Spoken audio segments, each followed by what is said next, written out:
out of the 98th Delegate District is Joe Funkhouser. And, Joe, you report in at exactly how tall this morning?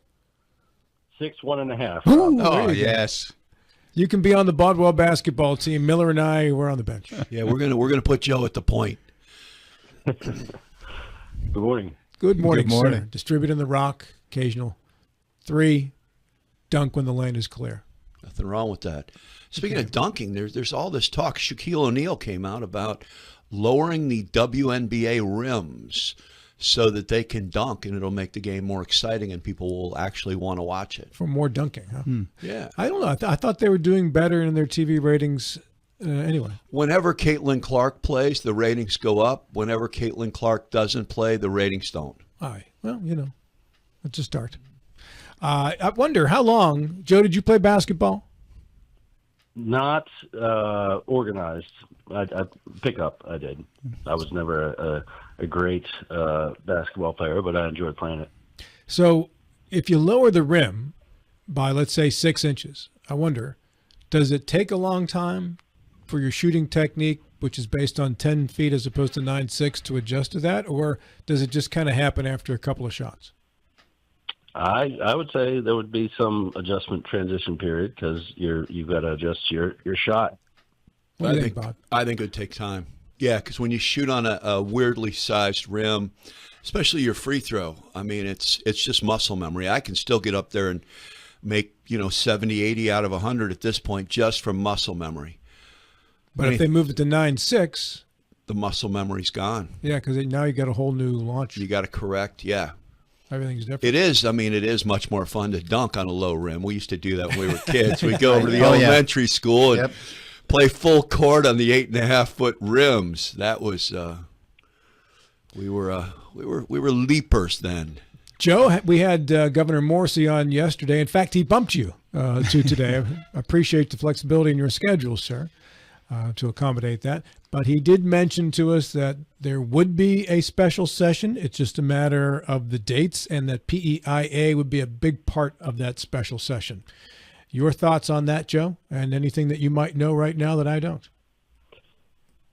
Sure. Well, PEI is certainly a pretty big program, and I do not have any inside information detail of what the proposals may be. I look forward to exploring that of what's being recommended. We had an interim legislative session down at Stonewall Resort in Lewis County about a month ago, and we did get sort of an overview on more detail to that program. And it's a benefit for our state employees. There's certainly some tweaks that probably can and should be made to make the system more sustainable, because the problem that we have with the PEIA is not unique to the healthcare industry throughout the country, of just beyond inflation, the growth there and costs. So under the current structure, we're looking at anywhere from 50 to 100 million annual increases. Now, there was a legislative fix a few years ago, because under the previous administration, the state absorbed most of those cost increases, and now it is in an 80-20 rule where the state picks up 80% and the employees pick up 20%, and there's a board, the PEI board, that will determine how those costs, or that 20% for the employees, whether it's premiums or deductibles and and copays, how that is assessed. If this was an easy solution, I think we probably wouldn't be having this conversation. It's a challenge. There's a lot of pharmaceutical drugs that are driving some of these cost increases. The GLP-1s. There's it's kind of a patchwork. If I were king, I would have a universal catastrophic coverage for everybody, and then free market for the rest. But maybe Jonathan can tell us how we ought to reform PEIA. But I know there's some tweaks there. There's some folks that are non-state employees that have been let in somewhat arbitrary manner. It's based off of how much you make versus what your risk is. So those are some of the things that I think we're looking at. But in terms of the administrative costs, it's actually only around 3% to administer the plan.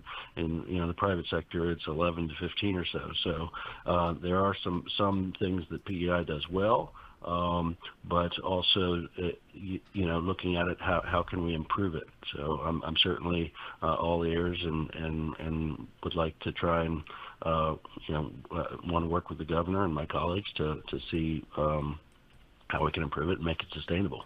John, you've had some thoughts about Medicare and those who are still on PEIA instead of using Medicare. Well, I mean, firstly, I would take anybody who's not a state employee off PEIA and let them get in the free market and let them find insurance. But as far as Medicare goes, the state employees are paying more for Medicare plans through PEIA than they would on their own.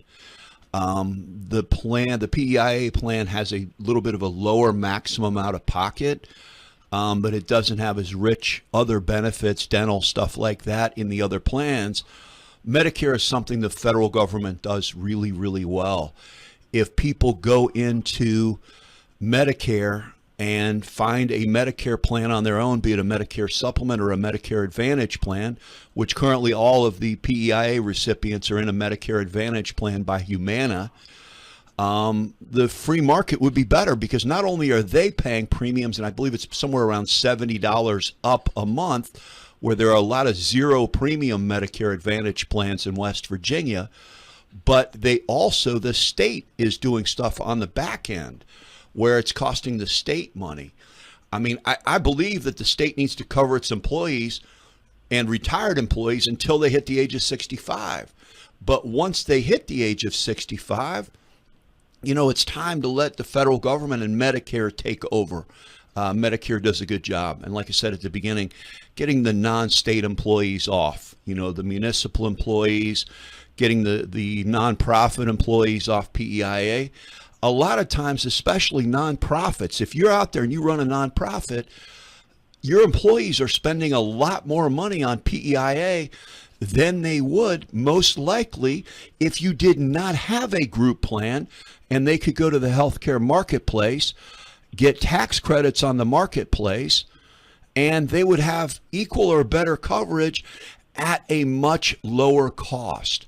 Because employees are not eligible for the tax credits on the marketplace if they are offered a group plan through their employer. And that includes the employees' families, unless the group plan is found to be over a certain cost of their income, but usually it's not, especially for nonprofits. So John, are you saying that even if a group plan is offered and I don't accept it, I would be ineligible because my company offers the group plan? You are allowed to get a marketplace plan, but you do not get the tax credit, so you would pay full boat. And for somebody 60 years old, full boat is $1,500 plus a month.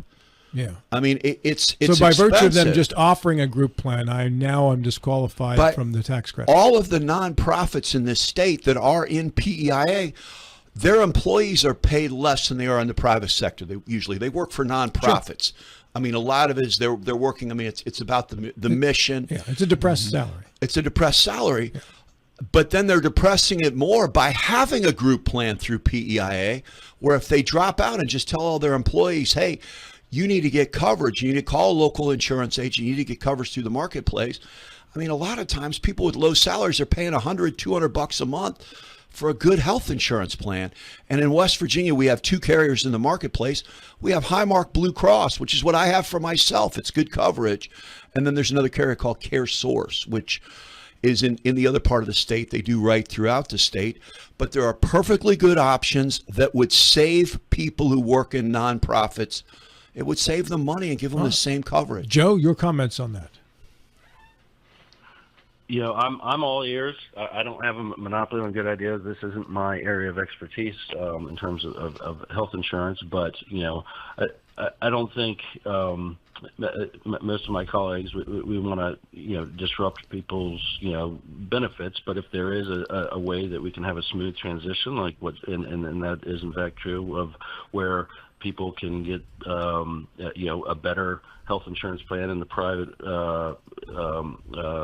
in the private market, that's something that I would like to look towards of providing that transition there and expertise if that if we can do so. I was looking. We do have challenging demographics. Like New Hampshire, I think has the lowest health insurance in the country, and it's a pretty small state. But for whatever reason, they're a little healthier, and I guess that's why their health insurance is the cheapest. And our health insurance, I guess there's a combination of factors, demographics, and there's only two providers out there, primarily.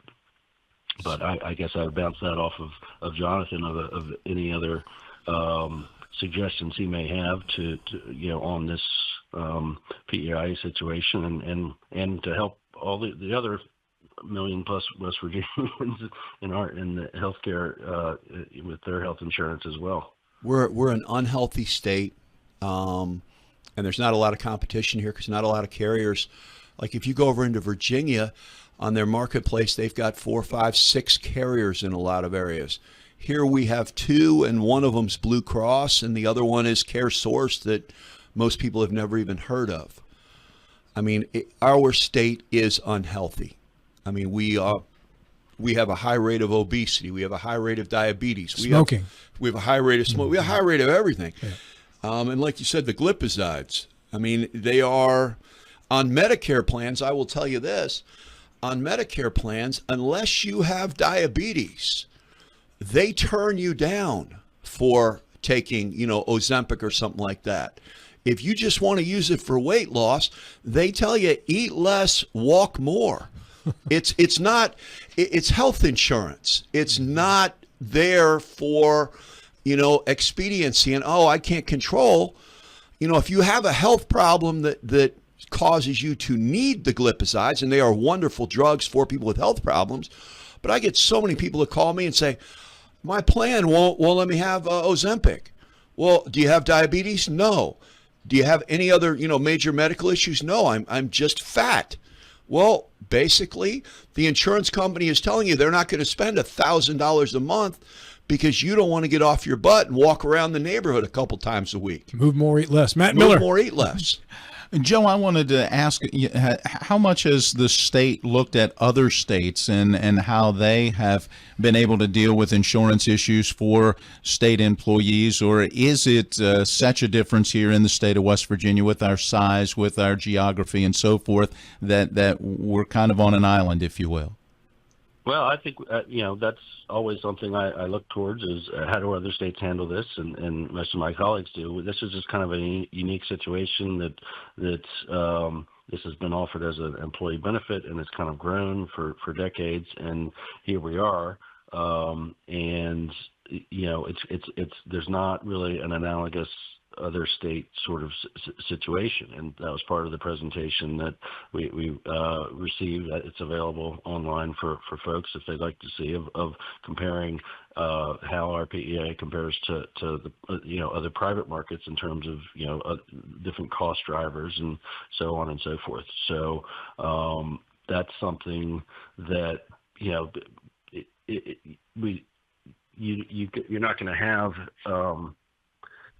It's going to cause potentially some of the analysis was if you did just say, hey, go to the private market and we'll give you whatever X amount of dollars and you can shop on yourself, everyone on PEI, it would probably be a lot more expensive. That's what some of the experts were saying based off of we have low administrative costs. There's no profit margin in there, which the private industry would have. But, it's all on how it's a very complicated issue. So it's I'm not saying it's impossible. That's just sort of some of the things we're being told. There are some benefits to having the PEIA on some of those factors. But now that you've got the 80-20 thing in the law, and they, that's how it's kind of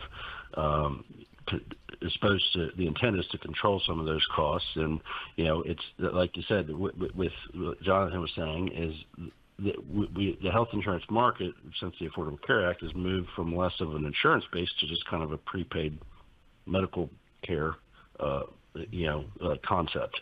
Some people say, oh, health care is a human right. Well, under federal law, you go to an emergency room, they can't deny you, but depends how you define health care. And unless you say that healthcare workers are indentured servants, no one has a right to your labor. And that's kind of a communist platitude, in my opinion, when you say healthcare is a human right. It's there's trade-offs and everything, and how do we balance our health insurance industry with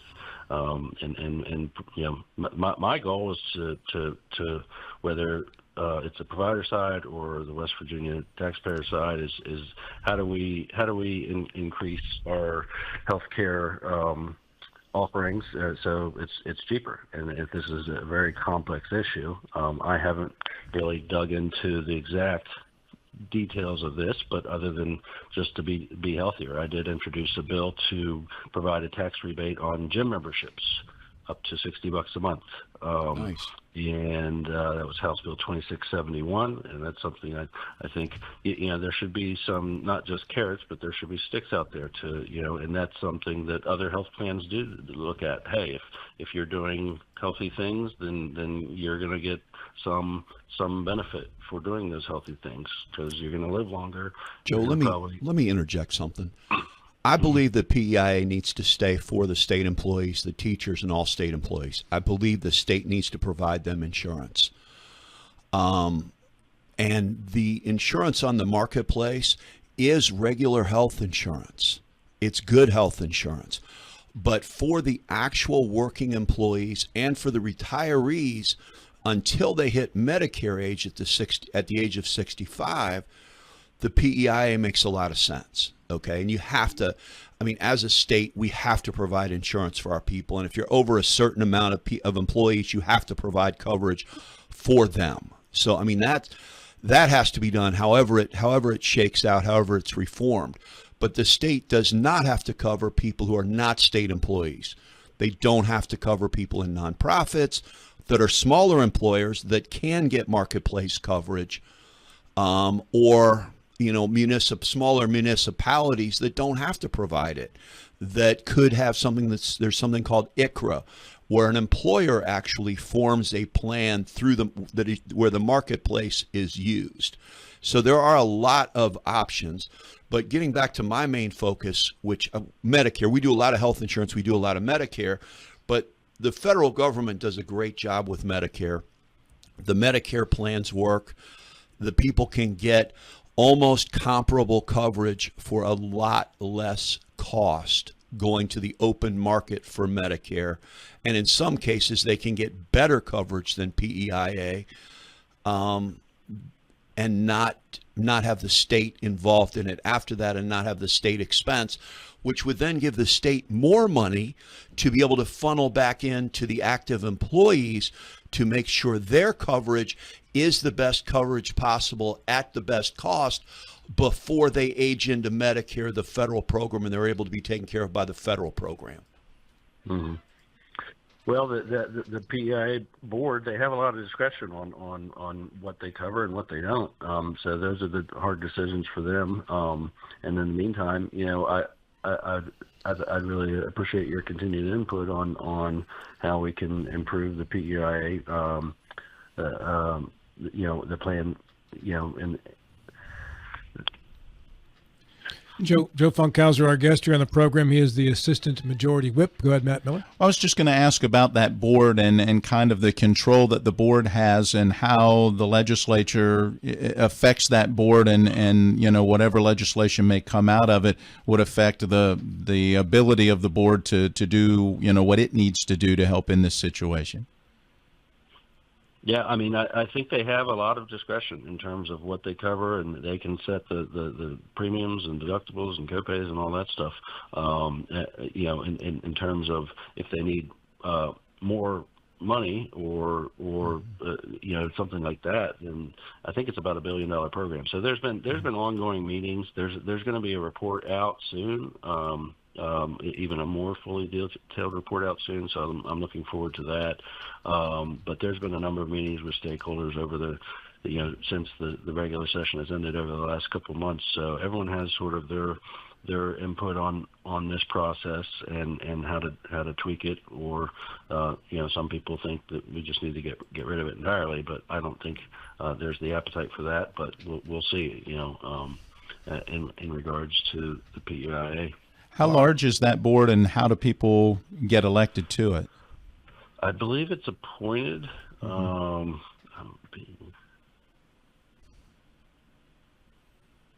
finance board of the PEIA, appointed by the governor, 4-year terms, eligible for reappointment.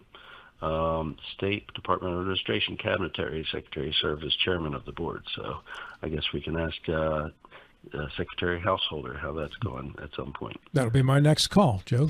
Good point. I know you're not on Health and Human Services, so I know this isn't your specialty, but I guess you will all be asked to work on this for a special session. You're on courts and judiciary, and we are going to eventually get a new Supreme Court justice. Joe, any input from your committees as to how those justice candidates were vetted and eventually will be selected by the governor?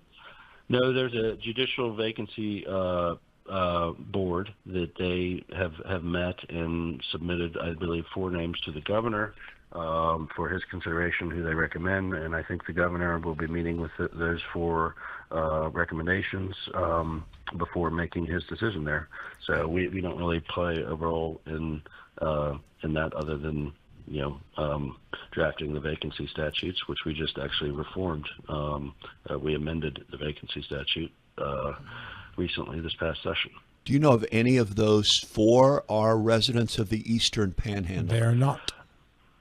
I do not believe so, no. Why? Why do they? We have Charlie Trump. You got your one Eastern Panhandle guy. That's all you're getting. I know. Well, I think 15 had voluntarily submitted their nominations, so it's a voluntary thing. I'm not sure how many of those were Eastern Panhandle. There was at least 2 that submitted for that, as I understand it, and I don't know. I didn't catch the process for how they got from the bigger number of names down to the final 4. I'm not sure if anyone withdrew or just didn't make the cut or with what. Us already having one, they probably want to spread it around the state, which they should.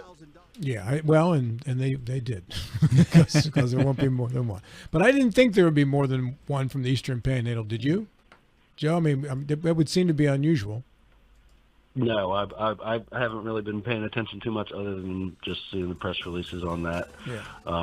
So I'm sure Governor Morrissey will make a wise decision on that regard. He's been Attorney General for 3 terms and now the governor. So I think he's got a good experience there to select someone with good judicial temperament to serve the remainder of the term. Joe, thanks for your time this morning. Appreciate it. Yeah, that definitely is the governor's bailiwick. It is top of the hour time. This is Talk Radio WNR Martinsburg.